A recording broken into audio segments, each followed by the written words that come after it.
অমূল্য আহোম ডাঙৰীয়া। তেখেতৰ পৰিচয়, তেখেত ৰাইজৰ দলৰ ডিব্ৰুগড় জিলাৰ প্ৰাক্তন সভাপতি আৰু বৰ্তমানে তেখেত ৰাইজৰ দলৰ কেন্দ্ৰীয় সমিতিৰ সভাপতি। তেখেতো আজি আমাৰ শ্ৰদ্ধেয় সভাপতি মহোদয়ৰ সব দেখিয়ে আছে আপোনালোকে। মই অত্যন্ত প্ৰেৰণা পাইছোঁ যে আমি 1 নম্বৰ ডিব্ৰুগড়লৈ অহা দিনাখনৰ পৰাই বতৰ খুব বেয়া, গোটেই দিনটোৱেই বৰষুণ হৈ আছে আৰু ঠাণ্ডাও বাঢ়িছে। কালি টিংখঙত প্ৰায় এখনো গাঁও বাকী নাই য'ত গছ বাগৰি পেলাই ৰাস্তা ব্লক হোৱা নাই। আজি মিটিঙলৈ অহা মানুহে হাতত কৰত লৈ কুঠাৰ লৈ ৰাস্তা চাফা কৰি গছ আঁতৰাই মিটিং সময়মতে পাতিবৰ কাৰণে চেষ্টা কৰিছে। ইয়াতকৈ ডাঙৰ সৌভাগ্য, ইয়াতকৈ ডাঙৰ প্ৰেৰণা আৰু আমাৰ কাৰণে কি হ'ব পাৰে। খোৱাঙলৈ গৈছিলোঁ, তাত 146 বছৰীয়া নামঘৰ, কি নাম কয়, কটুৱা নগাঁও নামঘৰ, 146 বছৰ গৰকা।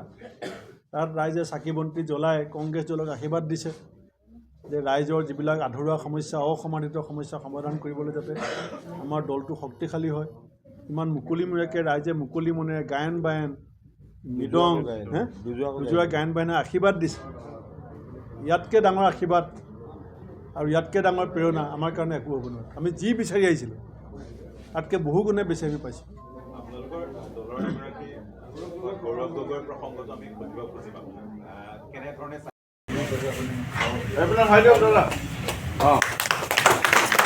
আমাৰ মাজত উপস্থিত আছে অন্যতম এজন সমাজসেৱক। ইয়াৰ লগতে আমাৰ মাজত আছে এজন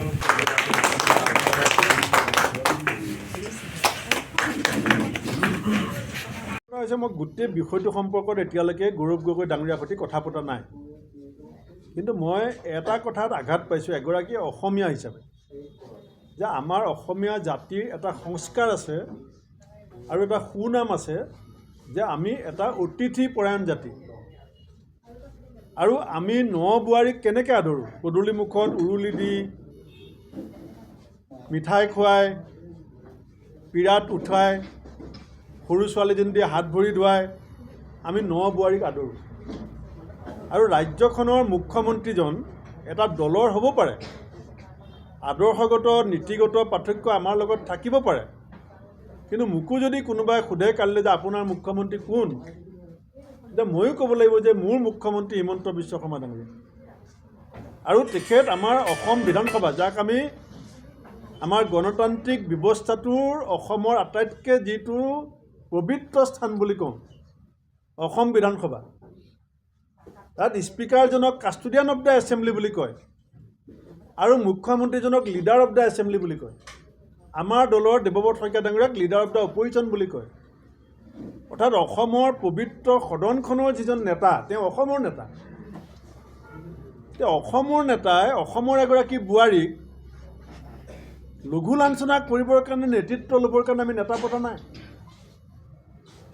সেই কথাখিনি কোনোবা এটা ৰাজনৈতিক দলে, কোনোবা এজন বেলেগ ব্যক্তিয়ে কোৱা হ'লে আমি একো ধৰণৰ প্ৰতিক্ৰিয়া নিদিলোঁ। কিন্তু এগৰাকী মুখ্যমন্ত্ৰীক ৰাইজে যিবিলাক মৌলিক দায়িত্ব দি থোৱা আছে, আজি মই খোৱাঙলৈ গৈছিলোঁ, বিনাপানী হাইস্কুলৰ ৰাস্তাটো নাই, বোকা হয় বুলি কৈছোঁ। যে মোৰ আঁচনিৰ কথা চবতে কৈছিল যে নল আছে জল নাই। বিজেপি চৰকাৰৰ শ্লোগান আছিলে ঘৰে ঘৰে নল। সঁচা, নল ঘৰে ঘৰে হ'ল, জল নাই।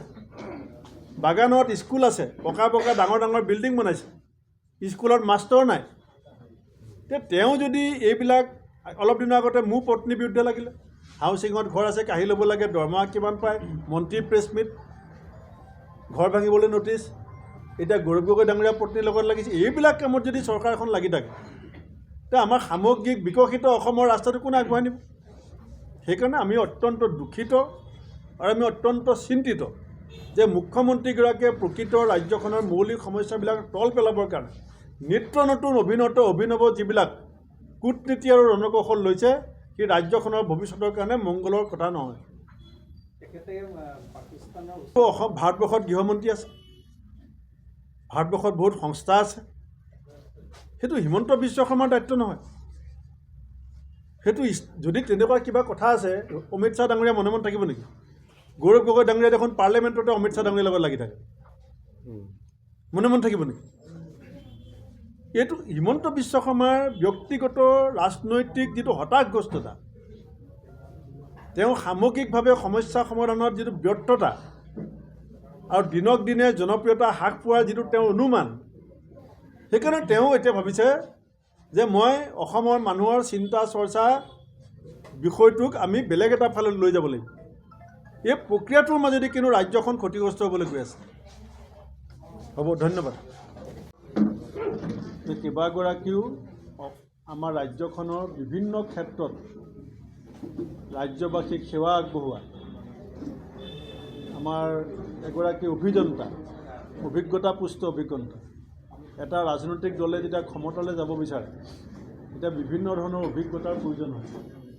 গতিকে আমাৰ আজি এজন অভিযন্তা আমাৰ ডিব্ৰুগড় জিলা কংগ্ৰেছৰ যোগদান কৰাটো অধীক্ষক অভিযন্তা আছিলে। আমাৰ ডিব্ৰুগড় বিশ্ববিদ্যালয়ৰ এগৰাকী অৱসৰপ্ৰাপ্ত প্ৰশাসনিক বিষয়া আহোম ডাঙৰীয়া, এগৰাকী ক্ৰীড়া সংগঠক প্ৰমুখ্যে আমাৰ যিকেইগৰাকী বিশিষ্ট ব্যক্তিয়ে আমাৰ দলত যোগদান কৰিছে। ইয়াৰ পৰা দুটা কথা প্ৰতীয়মান হয়। এটা হৈছে সমাজৰ জ্ঞানী গুণী ৰাজনৈতিকভাৱে সচেতন ব্যক্তিসকলে যেতিয়া এটা ৰাজনৈতিক দলত যোগদান কৰে, সেই কথাটোৱে সমাজৰো এটা বাৰ্তা বহন কৰে যে সমাজখনত তাৰমানে কংগ্ৰেছ দলৰ সপক্ষে আৰু কংগ্ৰেছ দলৰ সম্পৰ্কত এটা যোগাত্মক যে আলোচনা হৈ আছে। যদি তেনেকুৱা যোগাত্মক আলোচনা নহয়, তেতিয়াহ'লে এজন উচ্চ শিক্ষিত অভিযন্তা বা এগৰাকী বিশ্ববিদ্যালয়ৰ অৱসৰপ্ৰাপ্ত জ্যেষ্ঠ বিষয়াই কংগ্ৰেছ দলত এনেকৈ আমাৰ সংবাদ কৰ্মীসকলৰ আগত বা ৰাইজৰ সন্মুখত যোগদান কৰিবলৈ আগবাঢ়ি নাহিলেহেঁতেন। এতিয়া মূল কথাটোৱে হৈছে যে পৰিৱৰ্তিত পৰিস্থিতিত অসমৰ মানুহে প্ৰায় 10টা বছৰ বাট চোৱাৰ পিছত এতিয়া উপলব্ধি কৰিছে যে বিজেপি যে পাৰ্টি অফ ডিফাৰেঞ্চ বুলি যিটো প্ৰচাৰ আছিলে, বিজেপি ক্ষমতালৈ অহাৰ পাছতহে ৰাইজে উপলব্ধি কৰিছে যে এই দলটোৰ নতুনত্ব বুলিবলৈ একো নাই। ক্ষমতাৰ কাৰণে তেওঁলোকে পৰিৱেশ সাপেক্ষে যি কথা ক'বলগীয়া হয় কৈ দিব পাৰে, যি কাম কৰিবলগীয়া হয় কৈ দিব পাৰে।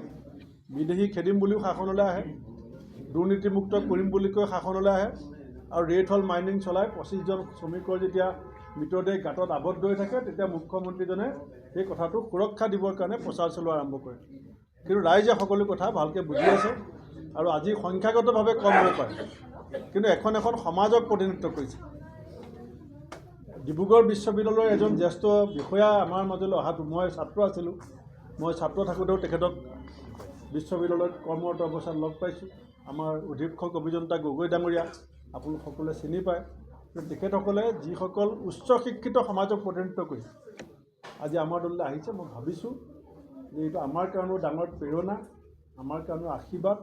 আৰু আহি থকা সময়ত আমি অসমক ভালপোৱা, অসমৰ জাতীয় স্বাৰ্থৰ হকে কিছু বৰঙণি যোগাব বিচাৰে আৰু অসমক সাম্প্ৰদায়িক বিভাজনকামী ফেচিষ্ট ৰাজনীতিৰ পৰা মুক্ত কৰিবৰ কাৰণে ঘৃণাৰ পৰিৱৰ্তে সম অধিকাৰ, সমবিকাশ, সমসন্মান, সমন্যায় সপক্ষে এখন গণতান্ত্ৰিক যুদ্ধ শক্তিশালী কৰিবৰ কাৰণে অসমৰ প্ৰতিগৰাকী সচেতন ব্যক্তি আমাৰ এই মঞ্চখনলৈ আমি আদৰিবলৈ সাজু আছোঁ।